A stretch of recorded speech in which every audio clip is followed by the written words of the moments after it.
உங்கள் அனைவருக்கும் என் பிரியமான சலாம். அஸ்ஸலாம் அலைக்கும். May peace be upon you all. Actually Vidhanayaki அப்படின்னு சொல்கிறாங்க. ஆக்சுவலி நான் நான் பேசுகிறத விட மற்றவங்க பேசுகிறத கேட்குறது தான் இங்கே ரொம்ப முக்கியமான ஒரு விஷயம். எங்களுடைய ஒரு பாடமே ஐ ஆம் realistic, I expect miracle. I'm practical, I expect miracle. நான் ரொம்ப யதார்த்தமானவள், நான் அதிசயங்களை எதிர்பார்க்கிறேன். நம்ம எல்லாருமே என்ன சொல்லுவோம், ஏதாவது சொன்னா இல்லை அதெல்லாம் ஒன்றும் இல்லை, ஏதாவது பிரச்சனை யாராவது கொண்டு வந்தால் கூட நம்ம உடனே சொல்லுவோம் அதெல்லாம் ஒன்றும் இல்லை, பிரச்சனைக்கெல்லாம் தீர்வு வந்துடும் அப்படின்னு சொல்லி பார்த்தா, நீ ரொம்ப பாசிட்டிவாக பேசுகிற, யதார்த்தமாக சொல்லு, எப்படி இந்த பிரச்சனைக்கு தீர்வு இருக்கும் அப்படின்னு கேட்பாங்க. பிரச்சனைக்கு தீர்வே இல்லை அப்படின்னு நினைக்கிறது தான் யதார்த்தம் அப்படின்னு நினச்சிட்டு இருக்கிறாங்க. ஆனால் எங்களுடைய ஆழ்மன பாடமே எல்லா பிரச்சனைக்கும் தீர்வு இருக்குது. நீங்கள் பிரச்சனை நினைத்து கொண்டிருக்கிற ஒன்று தான் பிரச்சனையா, உங்களுடைய அந்த பார்வை இதுதான் என் பிரச்சனை நீங்கள் நினச்சிட்டு இருக்கிறீங்கள, அதுக்கு தீர்வு இல்லாமல் இருக்கலாம். ஏன்னா அது உண்மையிலேயே பிரச்சனையாக இல்லாமல் இருக்கலாம், பிரச்சனை வேறு எங்கோ இருக்கிறது. ஸோ முதல்ல உங்களுடைய பிரச்சனையை அலசி பாருங்க அப்படிங்கிறது தான். இந்த நூலை நான் எழுதும்போதே, இந்த 24 கேரட் நூலை எழுதணும் அப்படிங்கும்போதே இதுதான் என் மைண்டில் இருந்தது. உங்கள் எல்லாருக்குமே அந்த ஒரு விஷயத்தை, நான் கற்றதை, நான் பெற்றதை, அனுபவத்தில் பெற்றதை, நான் உண்மையிலேயே எனக்கு அது அனுபவ ரீதியாக எனக்கு நன்மைகளை தந்து கொண்டிருக்கிற ஒன்றை இங்கே நம் தமிழ் மக்களுக்கும் சேர்க்கணும் அப்படிங்கிறது தான் என்னுடைய எண்ணமாக இருந்தது. இந்த புக்கை ரிலீஸ் பண்ணணும் அப்படிங்கும்போது ஒரு மகிழ்ச்சி நமக்கு வேணும்னா என்ன செய்வோம், குறைகள் களையணும், நிறைகள் நிறையணும். குறைகளை களைஞ்சிட்டு இருக்கிற அவங்களையும் நிறைகளை எழுதிட்டு இருக்கிற இவங்களையும் சேர்த்து வச்சு தான் இதை ரிலீஸ் பண்ணணும் அப்படிங்கிறது எனக்கு ஒரு ஆவலா ஞாபகம் வந்து. அப்புறம் எப்படி இதை பண்ணுறதுன்னு தெரியல, just I put it in my mind, அவ்வளோதான். இன்னைக்கு இட்ஸ் ஹேப்பனிங், தட்ஸ் இட். தன்னுடைய கேள்விகளால் வேள்வி செய்துட்டு இருக்கிற பாண்டே சார் அவங்க அந்த நண்பர் அவர்களை இன்னைக்கு அவங்க கையால் ரிலீஸ் பண்ணி, அண்ணா அப்படின்னு சொல்கிறேன், என்னுடைய ஃப்ரெண்ட், ஃபிலாசபர், கைட், ஏதாவது எனக்கு ஒரு கேள்வி வந்தாலும் எனக்குள்ள உங்களுக்கு இவ்வளோ பிரச்சனைக்கு நீங்கள் தீர்வு எழுதுறீங்களே, உங்களுக்கு ஏதாவது பிரச்சனை வந்தால், எனக்கு ஏதாவது பிரச்சனை வந்தால் முதல்ல அது பிரச்சனை இல்லைன்னு நினப்பேன். இல்லை அது கொஞ்சம் ஸ்ட்ராங்காக தெரிகிற மாதிரி இருந்தால் என்னுடைய சாவி அண்ணனுடைய நம்பர் தான். அண்ணனுக்கு தான் ஃபோன் பண்ணி, அண்ணன் இந்த மாதிரி இருக்குது, என்ன சொல்லுங்க அண்ணன் அப்படின்னா, அடுத்த நிமிஷம் என்னுடைய புதிர்களுக்கு விடை கிடைக்கும், என்னுடைய கேள்விகளுக்கு விடை கிடைக்கும், என்னுடைய மனதிற்கு மகிழ்ச்சி கிடைக்கும். ஸோ அந்த மாதிரியான ஒரு உறவு, அவங்க சொன்ன மாதிரி எங்கள் வீட்டு பிள்ளை அப்படிங்கிற அந்த உறவு தான் அண்ணனுக்கு எனக்கு. இந்த இடத்துல ரவி அண்ணன் அவர்களே என்னுடைய புத்தகங்களை கொண்டு வந்து எல்லாருக்கும் சேர்க்கணும் அப்படின்னு சொல்லி துபாயில் நான் இருக்கும்போது அங்கே என்னுடைய எழுத்துக்களை பார்த்து என்னை இங்கே இந்த ஃபீல்டுக்குள்ளே கொண்டு வந்த அண்ணனுக்கும் என்னுடைய நன்றியை தெரிவிச்சுக்கிறேன். என்னுடைய புக்கை இன்றைக்கி எல்லோரும் ரீட் பண்ணி எனக்கு அவங்களுடைய நேரங்களில் அந்த வார்த்தைகளை எழுதி கொடுத்த பாரதி ராஜா சார் அவர்களுக்கு, வைரமுத்து கவிஞர் வைரமுத்து அவர்களுக்கு, பிகேபி அவங்களுக்கு, கரு பழனியப்பன் சார் அவங்களுக்கு, நம்ம ரங்கராஜ பாண்டே சார் அவங்களுக்கு என்னுடைய நன்றியை இந்த இடத்துல நான் தெரிவிச்சிருக்கிறேன். இங்கே நீங்கள் எல்லோரும் வந்திருக்கிற அத்தனை பேருக்கு என்னுடைய நன்றிகள். இந்த பாசிட்டிவ் அட்ராக்ட் பாசிட்டிவ் அப்படின்னு சொல்லுவோம். So really I believe my positivity is attracting you positive people here. என்னுடைய பாசிட்டிவிட்டினால அந்த பாசிட்டிவ் பீப்புள் ஆர் ஹியர் உட்கார்ந்துட்டு இருக்கிறாங்க.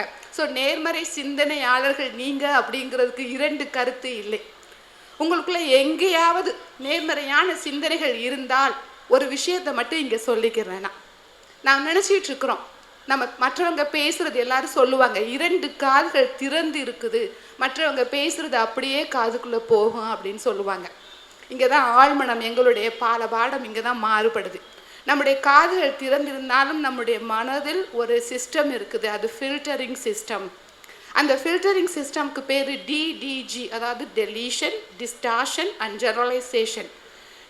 நம்மை சுற்றி 400 பில்லியன் பிட்ஸ் ஆஃப் இன்ஃபர்மேஷன், தகவல் துணுக்குகள், 400 பில்லியன் தகவல் துணுக்குகள் உங்களை சுற்றி விழுந்துக்கிட்டு இருக்குது. பல நேரம் பார்த்துருப்பீங்க, நமக்கு தெரியாதது நம்முடைய வீட்டு பெட்டால் அறிஞ்சிக்கிற முடியும். நம்மை சுற்றி அதில் ஒன்லி 2000 பிட்ஸ் ஆஃப் இன்ஃபர்மேஷன் மட்டும்தான் உங்களுக்குள்ளே போகும். அந்த 2000 பிட்ஸ் ஆஃப் இன்ஃபர்மேஷன் அப்படிங்கிறது நீங்கள் யார், உங்களுக்கு என்ன தேவை அப்படிங்கிறத பொறுத்து இருக்குது.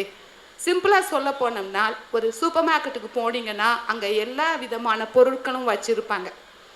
நான் வாங்குறத நீங்கள் வாங்குவீங்களா, நீங்கள் வாங்குறத நான் வாங்குவேனா?